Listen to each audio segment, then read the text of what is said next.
এই ইয়ারের most anticipated Tamil cinema Lokesh কানাগরাজের কুলির ট্রেলার এসে গেছে। তো আশা করি তোমরা সবাই ট্রেলারটা দেখেছো, আমিও দেখেছি। তো যতটা টিজার বা গানগুলো হাইপ দিয়েছিল আমাকে, ট্রেলারটা কোথাও যেন একটা আমাকে নির্জুম করে দিয়েছে, সেই বলে না গরম করে ঠান্ডা করে দিয়েছে।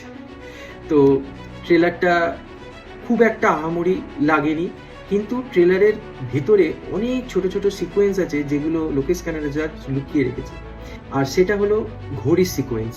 এখানে কি ঘড়ি স্মাগলিং হচ্ছে, না আদপে এটা একটা টাইম ট্রাভেলের মুভি? কারণ এখানে অনেক কিছু ছোট ছোট ছোট ছোট ঘটনা দেখিয়েছে যেখানে ঘড়ি আর টাইমকে খুব রিলেট করেছে।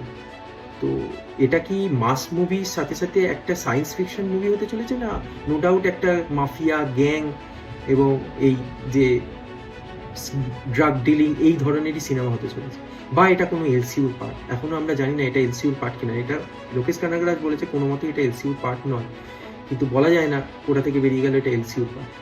তো তোমরা বলো, তোমরা কতটা এক্সাইটেড কুলির ট্রেলার দেখে? কমেন্ট সেকশনে জানাও কুলির ট্রেলার তোমাদের কেমন লেগেছে। আর তোমাদের যদি ভিডিওটা ভালো লেগে থাকে তাহলে এই যে বংশুপস নামটা দেখছো এটা মনে রেখো আর সাবস্ক্রাইব করে দিও। এটা তোমরা আমার লং ভিডিওর ফরম্যাটগুলো চেক আউট করতে পারো, ওখানে আমি অন্য ধরনের টপিক নিয়ে আলোচনা করি। তো আজকের মতো এখানেই, আবার দেখা হবে, বাই।